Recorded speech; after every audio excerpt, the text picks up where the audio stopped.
If you're really trying to take this to the next level, it doesn't make any sense to not have the things that you control, that you can control, handled.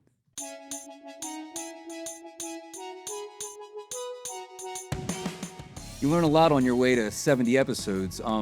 Creating these shows and talking to these artists has really been a great time.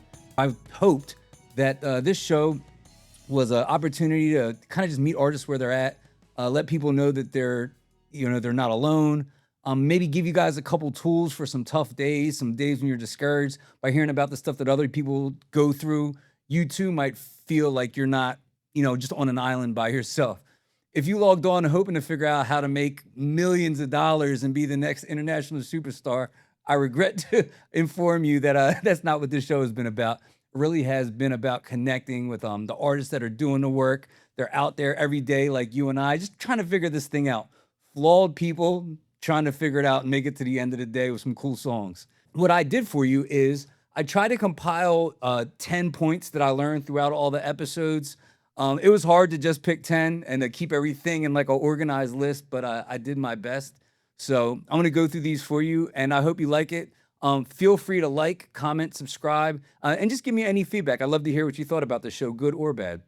I thought that playing music for fun and the music business would have a lot more of a fluid relationship. But the more I talk to folks, I realize that they sit on two very opposite sides of the spectrum.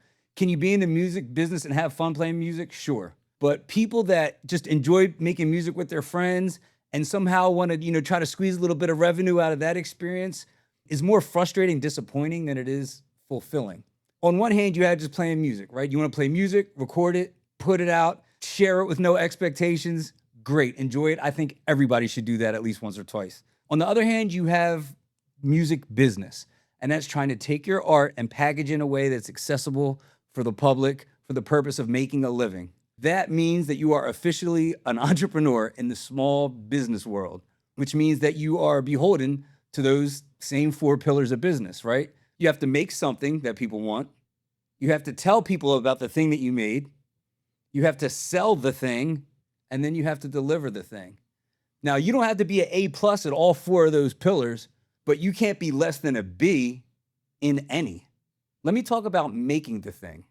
I always felt that we had almost like a diluted or unrealistic view of what great music is, right? We're all a little bit egocentric. We're artists. We have our own personal tastes. We view the best thing that we can make as a great thing. And oftentimes it is, right? But there's still an objective level of quality. I would call it an industry standard. And that's real. They warn us about comparison being the thief of joy. Comparison's not all bad.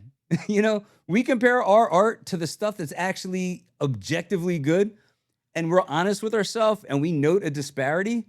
It should help us. It should motivate us. It should create a standard. Be like, look, if I want to wrangle, $50,000 to $100,000 a year making music, this is the standard. These are the people making that kind of money, and this is the level of music they're putting out. I think if we're being honest ourselves, we know what good music is, and I think we sometimes will look at our catalog and say, all right, I recorded 8 songs. The best of these 8 songs is going to be the hit. And then we'll put it out and be like, oh, I don't know why people aren't responding. This is the hit from my album. Those hit songs, to put it in perspective, are so good. Like, for instance, let's take I Wanna Rock With You by Michael Jackson, right? The chorus super catchy. The melody super catchy. But even like the horn hit in the song is a hit. Even the fill in the beginning of I Wanna Rock With You, bing, that fill in the beginning is one of the best fills in music, one of the most recognizable, and that's just the drum beat in the beginning. And here's the thing, I'm not saying that to discourage anybody, right? You should want to make incredible music. Like you're not going to make the next Bye Bye Bye or Espresso because it's already been done, but you are going to make a hit that is exclusively you. I was watching a seminar, probably 2011, and he was a DJ talking about like other EDM music. And he was like, is Tiesto the best DJ, or is he the best DJ because he's Tiesto? And I'd never really understood the question until like way down the line. And I was like, you're not going to have the best album because you're sonically the best, right? You're not going to out-rap Eminem, who I personally think is the best at rapping.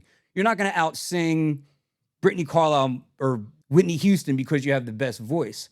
but you're going to have something that's the best because it's you, your version of your thing. And that's what kind of gave me a little bit of solace. So I think the magic there is doing your thing at just a really high level and setting an unrealistic standard for yourself. And while everybody's saying, hey, my stuff's good enough. Yeah, this is the hottest of the 10 songs I've recorded.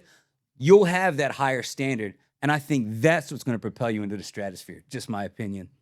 Kind of piggybacking off of what I said before, you always hear this term, believe in yourself. So I started asking guests from episode to episode, what does it mean to believe in yourself? I thought it was the cheesiest line.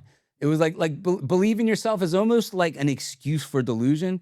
And then as I started to unpack it, I thought, believing in yourself is actually putting faith in your guts and your instincts. Certainty is a luxury, right? And there's even less certainty when it comes to trying to mix art and commerce, right? I'm making a thing, 1 million people are going to like it, 10 people are going to like it, 1 million people are going to hate it. Any one of those three things could happen. Certainty is a luxury that we do not have as artists. But I think believing in yourself is being able to start without having all the answers and then trusting that you can course correct, you can shift, you trust your intellect, you trust your gut, you trust your taste. Our gift as artists isn't just the ability to make stuff, it's our taste. You know, our taste is what makes us an artist. Anybody can drag a pencil across a piece of paper. Almost the same amount of people can draw an eyeball. Our taste and our vision is what makes us able to be like, okay, well, if I put a dark shadow there, it'll give it depth. And if I give it, this shading here, it'll look realistic. And I'll put this white highlight in it to make the eyeball actually look wet. That's taste. That's what we're doing with these songs and music. While most people can hit play and they can make noise with an instrument, we have taste. And I think that taste that we have should fuel our gut and our instinct. And we should rest and take some degree of comfort in knowing that we have better taste than most people that aren't artists, and trust that and just continue to make cool stuff. I mean, obviously, as artists, we deal with some degree of self-doubt, self-esteem, however you want to package that insecurity cocktail that we all, sip from time to time. I got to thinking about this line from Peter Sage that said, "You never rise above your opinion of yourself." He talks about your opinion like it's a thermostat, right? And it regulates at the highest version that you believe you can achieve. Sounds a little cheesy, right? But if I'm a salesman and I believe that I'm a $100,000 a year guy and I'm making $70,000 a year, well, I'm going to grind and I'm going to feel entitled and I'm going to work and fight and claw to get up to that 100 grand. Now, once I believe that I've reached my apex, that's you kind of take your foot off the gas. You're like, oh, okay, I've achieved what I'm supposed to be doing. The people that are getting ahead, like you see these stories, these like early Kanye videos when he just believed he was going to be somebody when everybody was down him. That's where I think the delusion or just very almost like obnoxious belief in yourself is helpful. That's when I think that increase in standards or that expecting more of yourself, like those promises that you say to yourself in the dark, or not even the promises, the things that you hold yourself accountable for, but slowly increasing the standard, I think that kind of lifts your performance across the board. People that set high expectations for themselves, they just believe that their song should perform and then they go and make a song that they believe performs. So almost like the delusional belief fuels real action and they land way above somebody who just accepts the status quo, if that makes sense. I did a little bit of word association with my guests in the last couple of episodes, and it was fun to see everybody's different answers.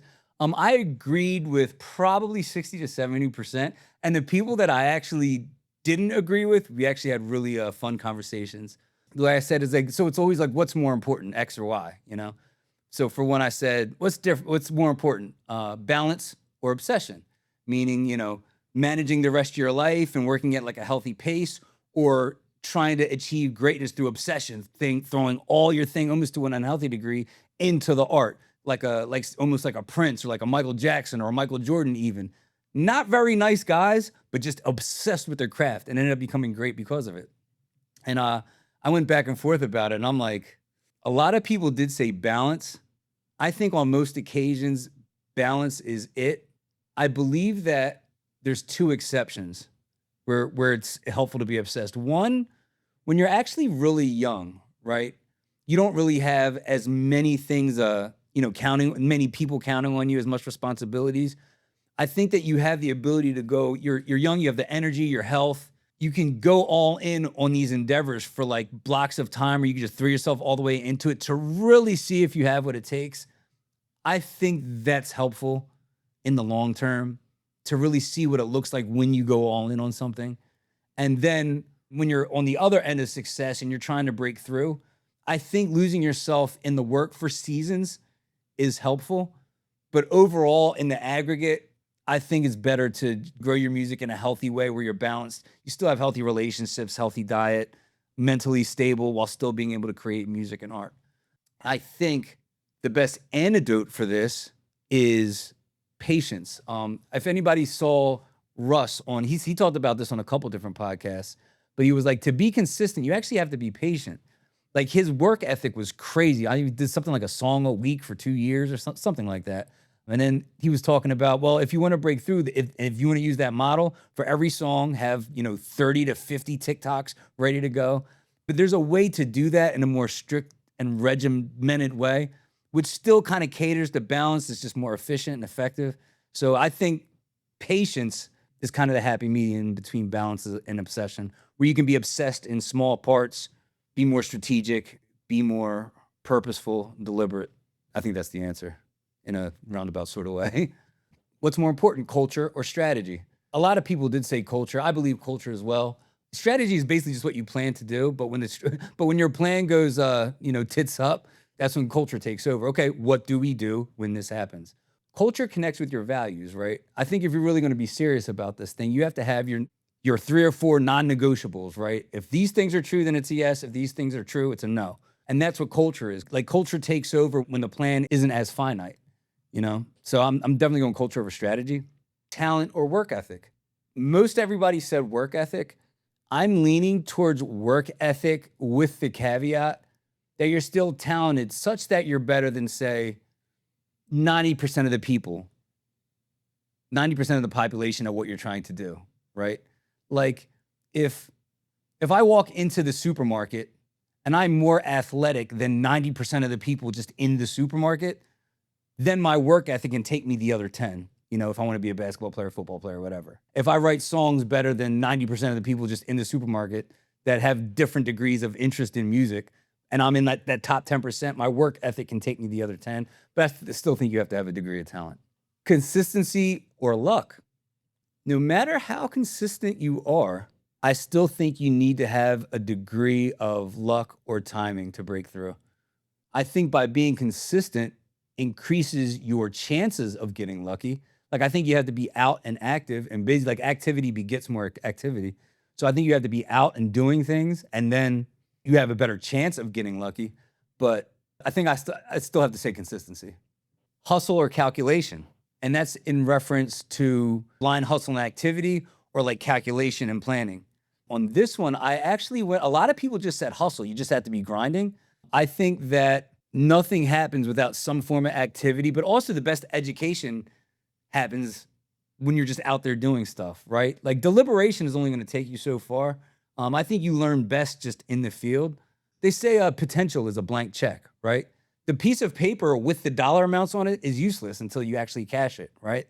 Like I think you have to, no matter how much potential planning, no matter how good the plan is, you still have to execute, you still have to be out there. So I'm going with hustle, activity, action, whatever, over calculation and planning. It makes no sense to not be all in. And that is actually, I took from an interview that I saw with Zach Braff. He was actually talking about this in terms of acting. And he said it's amazing how many people will go to auditions and they just don't have their stuff together, right? Obviously, you can't control if you get the part, but you can put yourself in the best position to get it, right? He's like, people will come in, they don't have an idea, haven't done the research on the character, didn't memorize the lines. And it's like, don't you know how many people are gunning for this spot here? Like, don't you know how hard people are working to try to get in here? How many people are doing all the things? There's all the people that are doing things right. And then even that's still a big pool of people that have to get lucky to get picked for that spot. If you're really trying to take this to the next level, it doesn't make any sense to not have the things that you control, that you can control, handled. It's kind of a telltale sign too. Like if you're unwilling to like kind of like set up the infrastructure and like the boring stuff to get your music in the if you're really trying to take this to the next level, it doesn't make any sense to not have the things that you control, that you can control, handled. The thing here is you're trying to be exceptional, right? And to be exceptional, you have to be the exception, right? So if you're doing things that a lot of other people in the community are willing to do, it's still comfortable, right? At some point in that journey, you have to almost like look like a crazy person. Like you have to start inspiring some doubt. People are going to start looking at you like, man, that's a lot. You know, that you're kind of doing too much. That's going to be the telltale sign that you're starting to like break away from the pack and grow. This next gem I actually got from one of my more recent interviews with Danny Beisel. One of my favorite lines, you hold tighter with a looser grip, which is basically a really cool way of just saying, let it go. You know, how many things have we just overvalued and we almost like push them away by default by just being too tense and trying to force things to happen that we weren't aligned with? Me personally, I've ruined relationships that way. I've squandered opportunities that way, just trying to be too tense and force things to happen in the way that I saw fit. It's almost like relinquishing some of that control to God or the universe, however you believe. And by doing that, noticing that, oh, things actually, you actually kind of draw that positivity in towards you by kind of letting some of that control go. It was he probably explained it 10 times better than I did, but that was probably one of my favorite sayings I heard in the last month. You hold tighter with a looser grip. So this is actually another hard part of the show because I interviewed so many good artists. And so I want to give you guys some recommendations if you listen this far. Everybody was awesome that I interviewed. Like I didn't interview anybody whose music I didn't personally like. So I want to recommend some artists that actually have full albums that came out recently that I'm actually still currently listening to regularly. So if you didn't hear your name on this list, doesn't mean I don't like your stuff. These are albums I actually listened to in the last like 24, 48 hours. And obviously, if you just scroll down the list of artists, most everybody has incredible music. My personal favorite, Morning Wars. The album is called Prospect Gallery. That's the brainchild of Mark Ramos from New York. This is like a alt indie rock, think Cage the Elephant with soulful vocals. Like if John Legend was the lead singer of the Black Keys. I mean, dingy guitars, a little bit muddy, still super soulful. Morning Wars, Prospect Gallery. You're going to have a hard time convincing me that wasn't the best album in 2025. Also, different vein, but just as qualitative. Lena Cooper had an album called A Girl Who Never Made It on the Internet. It's literally the sound of 2025. If somebody came from another country and like, what was 2025 like in the United States? I'd be here, take this album. It's like angsty. It's angsty. It's loud. It's unapologetic. Really creative. The songwriting is mint. Lena's an absolute rock star. I'm glad I got to interview her now before she's touring worldwide. She's going to be a huge success. Keep an eye out for her. That's Lena Cooper. Another guy I met, Quinn McGraw. His EP Swan Song under the name Pariah. Beautiful emo metal album, high quality. I believe Swan Song just did 1 million streams. So shout out to Quinn. Hell of a job on that project. Love that album. Screamo metal with really interesting arrangements, great musicianship, still artful, nice aesthetic, great visuals too. Quinn's another one. Shout out to all my folks in Canada too. I had quite a few guests from Canada on this show too, which I never expected. Last but certainly not least, I actually still listen to Amani's album. Amani had an album called The 11th Hour, neo soul album in the same vein as Jill Scott, Alicia Keys, but infuses jazz, rock, a little bit of hip hop, some gospel in there too as well. Really emotional project too. It is not for the faint of heart. She really taps into some deep feelings for me, as a lot of the album was a tribute to her late grandmother. So check that one out as well. Amani, The 11th Hour. The next topic might be a little bit of a sore subject. I feel like there's been this kind of rumbling that it's easy to get bitter about content creation. I mean, we all started out making music, and none of us that I know of started making music with the intention we were all going to have to make a whole bunch of videos and TikToks and posts and likes, and we'd be validated by like stranger responses to stuff we posted. The whole thing still seems a little weird to me, maybe because I'm old, but it felt weird, and it's really easy to push back against it, complain about it, whatever. And the more I started talking to people, the people that were doing really well weren't really too bent about it. I think there's a narrative that's unhealthy, or I should say unhelpful, that if you want to get ahead, you have to do a whole bunch of posts and likes and be this huge content creator. I believe you have to have a strategy, and content has to be a part of that strategy, but no more than it always has. Like, we've always had to promote our shows and promote our album in one way or another. It's just now we're the ones on our computers and our phones doing it in between takes. And yes, does the music suffer because of that? Sure. You have to balance the two, and it's difficult, and I get it. But there wasn't really a common connection between the people that had a bunch of great music and they also had this like huge social media presence. It was like some of the best albums, people really weren't online that much. And there was videos of them doing shows and the shows were full. There wasn't really a ton of content out there. And then there's people that had a bunch of really interesting content and there wasn't really a ton of music, you know? And it didn't really, one didn't dictate to success in like a one-to-one comparison. So the idea that you have to be obsessed with content, it has to dictate your every move, I don't really think that's the case. And I think that there is a fun way to do it. The same way you approach your music with creativity, you can approach your content with creativity as well. But all I'm saying is hold a little less tighter to the narrative that you just have to be this disgruntled person posting indiscriminately around the clock. Because obviously, just blind effort of just posting around the clock, that's not productive either. You know, everybody talks about consistency and post your music, just put it out. Or be a little bit more deliberate with your strategy. You know, like the people you see people do it with these with like album rollouts, or the way you see people will like run a campaign and they'll kind of fall back a little bit. Obviously, you want to have connections with your fans, but just indiscriminate posting, I don't really think that's moving the needle. Just a little food for thought. I'm not the best at my social media, so take this with a grain of salt. If you're doing things that you enjoy, keep doing it. But if you're like frustrated to the point where it's like affecting your music, maybe recalibrate or just reconsider. Just put it out there. And it's difficult for most of us too. So you're not alone if you feel like, you know, that part of the business sucks. I've been trying to frame this next question in a way that doesn't feel like an indictment of someone's character. And I've still been struggling with ways to word it, but if we're not getting what we want and we're not getting the results we want and we're not doing the things we should, it's only because of one of three things. And that's ignorance, laziness, or cowardice. Ignorance, we just don't know what to do. Laziness, we just don't feel like doing it. Cowardice, we're just scared to do it, right? And when you put it that way, it sounds awful. I have been guilty of all three. And the thing is, it's changed in every season of my life. There was a day when I knew what I had to do. I just didn't feel like doing it. And there were days when I knew what I had to do and I was just scared to do it, and a little bit insecure because I was growing a little bit. And I was like, I don't want to look stupid and be bad at this thing. I know how to do it, but I'm not good at it yet.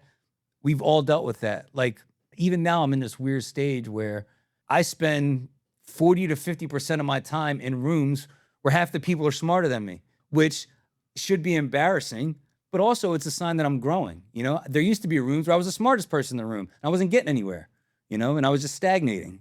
So it's not a sign of failure that you're scared to do something or that you don't know what to do. It's a sign that you're growing. You're supposed to fail. I mean, isn't that essentially what science is? You try something, it doesn't work, you collect the data, then you try again. And I try to find like anecdotal things to kind of reframe it so I just feel better about it. Like, for instance, if I don't know what to do, right, and I'm confused, I kind of stole this from Charlie Munger. It's easier to destroy something to create it. So you reverse engineer the problem, right? Like, if I wanted to have a successful album release, right? Well, if I already had a successful album release and I wanted to destroy it, what would I do? Well, I probably wouldn't spend a bunch of time reaching out to people I know. You know, I wouldn't put much thought into which venue I'd have it at. I wouldn't plan my marketing promotion with any kind of like ramp up or anything. I'd probably just throw anything at it and, you know, hope it work. And then you just do the inverse of that and be like, okay, so if I wanted to do it well, those things that would tank it, double down on the opposite. And I kind of use that sometimes. If I'm stuck, maybe that'll help. As far as like the laziness thing, you got to find something where the pain of not having it is greater than your comfort. And that's hard to do because we're in like a comfort maxing society. Our food comes to the door, our groceries can end up on our doorstep. We literally meet people from the comfort of our living room. We don't have to go out and meet anybody anymore. Our world is so comfortable. And so to sacrifice that comfort to go after something, you have to want it really bad. The pain of not getting what you want has to be worse than the comfort of what you currently have. And that's tough. And then as far as cowardice, I mean, here's the thing. If it's worth doing, you're probably supposed to be a little scared. And if you're moving with any kind of consistent progress, you're probably just always going to be scared. That's just never going to go away. I would just say do it scared. You dissolve that fear, I think, with the experience. It's like they say the world doesn't get harder, you just get tougher. And I think a lot of it is that people will always have their opinions. You're always going to look silly when you first start something out. There's always going to be a risk, and probably the bigger and greater the thing is you're doing is probably going to be comparative to the level of risk. So do it scared, I guess. I hope that helps. In closing, if I could put my goal in creating this show underneath one umbrella, I would say it was the umbrella of comfort. I wanted the show to be comforting, whether it was, a drive to work, a commute, whether it was like in between takes while you're in the studio, you check out my podcast, whether you were supporting one of the artists that were on there. You should take some comfort in being like, hey, we're all in this cool thing together, trying to make music that we believe in. Not many people have heard it, but we have this like 3 to 4 minutes, this little piece that means the world to us. And we don't know how people are going to react to it, but we're all making these little pieces together and we're sharing them. And I hope this was like a cool kind of community feel for everybody that was listening. And if you have been listening, thank you from the bottom of my heart. Over the next couple months, I am going to be taking a little break from the show. I kind of want to revamp some things and maybe put together more of a strategy, because up until now, I've really just been recording episodes just for the love of it. But see if I can't, put myself in a position to help artists better and bring a little bit more value to the guests. But more importantly, I kind of just need a couple months to just hear the music again. I recorded music for most of my 20s and 30s. And so it took a while for me to actually just be able to sit down and just listen to music objectively without being in like a producer or like writer headspace. So same with the pod.